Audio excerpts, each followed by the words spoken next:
Good morning everyone, কেমন আছো সবাই? আমার মুখটা দেখে বুঝতেই পারছো যে সকাল সকাল আমি ভীষণ খুশি, কারণ আমার একটা অনেক দিনের ইচ্ছে ফাইনালি আজকে পূরণ হতে চলেছে। সকাল সকাল রেডি হয়ে আমি, মা আরও তিনজনে বেরিয়ে পড়েছি। এই প্রথম আমরা তিনজন কোথাও একা একা যাচ্ছি, মানে বাড়ির আর কেউ আমাদের সাথে যাচ্ছে না। ফাইনালি আজকে আমরা যাচ্ছি নৈহাটির বড় মায়ের কাছে পুজো দিতে।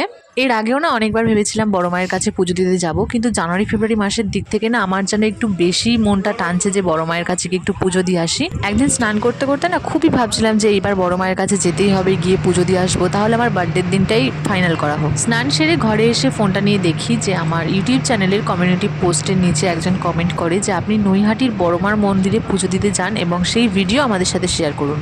পারলে আমি কমেন্টটাও তোমাদের সাথে একবার শেয়ার করে দেবো। আমি ভাবছিলাম যে জিনিসটা আমি ভাবছিলাম সেটাই একজন আমায় কমেন্ট করলো, মানে আমি কিছুক্ষণের জন্য না পুরো চুপ হয়ে গেছিলাম। যাই হোক, আমরা আমাদের ওখান থেকে 6:50 ট্রেন ধরে চুঁচুড়ায় আসি এবং সেখান থেকে ফেরিঘাটে এসে গঙ্গা পার হয়ে নৈহাটি পৌঁছই। এর আগের বছরও না আমার দুই মা, ননদ, ননদের বর, ননদের ছেলে, মামিমা আরও অনেকেই বড় মায়ের কাছে পুজো দিতে এসেছিল।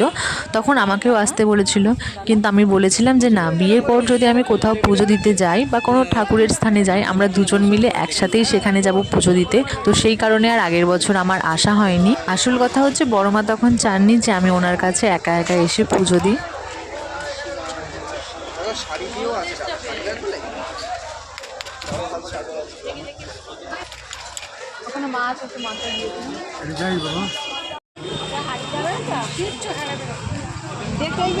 চলো লাইনে দাঁড়াই, লাইন কত দূরে চলে গেছে। আমরা যখন ঘাট পার হয়ে আসছি তখন দেখছি অনেকেই পুজো দিয়ে ফিরছে। আমরা ভাবিনি যে লাইনটা এত দূরে চলে গেছে।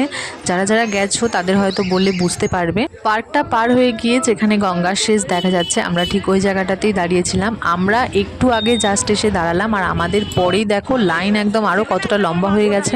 আমরা লাইনে দাঁড়িয়েছিলাম 8:30টার সময়, আর যখন পুজো দিয়ে বেরোই তখন বাজে 12টা। প্রায় 3.5 ঘন্টা লাইনে দাঁড়ানোর পর আমরা মায়ের দর্শন পেয়েছি।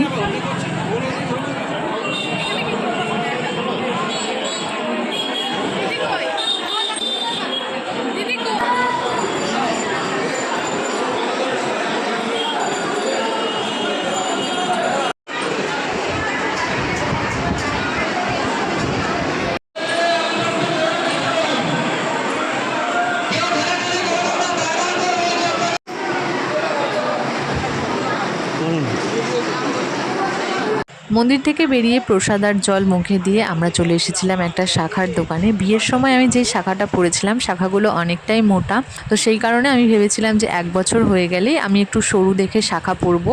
আর ভাবছিলাম যখন বড় মার কাছে যাব করছি, তাহলে একবারে ওখানে গিয়েই শাখা পলা পরবো নতুন। তো সেই কারণেই আমরা চলে এসেছিলাম শাখা পলার দোকানে। আর এই যে সুন্দর দেখে সরু সরু শাখা পরে নিয়েছি। দাঁড়াও, এই হাতেরটা পরে নিই, তারপর তোমাদের কাছ থেকে ভালো করে ডিজাইনটা দেখিয়ে দিচ্ছি। আর কেমন হয়েছে ডিজাইনটা অবশ্যই কিন্তু কমেন্ট করে জানি। শাখা পরানোর পর আমি যখন নমস্কার করতে যাই তখন না ওই কপালে যে বড় মা লেখা ছিল সেখান থেকে না 2 হাতের শাখাতেই সিঁদুর লেগে যায়। আর মা বলছে এটা নাকি খুব শুভ। বিয়ের সময় আমি যে শাখা পলা পরেছিলাম, শাখার তুলনায় পলাগুলো না একটু সরু সরু ছিল, তাই এইখান থেকে ওই শাখার মাপেরই মোটা মোটা 2টো পলাও নিয়ে নিয়েছি। তারপর আমরা চলে এসেছিলাম একটু খাওয়া দাওয়া করতে। খেয়েছিলাম হিঙের কচুরি, আর সাথে তো তরকারি ছিলই।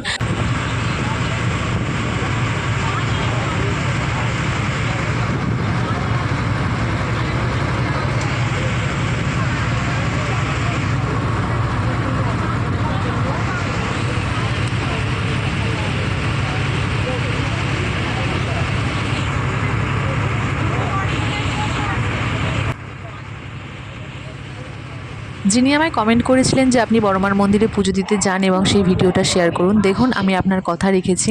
যাই হোক, আজকের মতো ব্লগটা এখানে এন্ড করছি। ভিডিওটা ভালো লাগলে অবশ্যই লাইক, কমেন্ট অ্যান্ড চ্যানেলটা সাবস্ক্রাইব করে পাশে থেকো। দেখা হচ্ছে কালকের ব্লগে।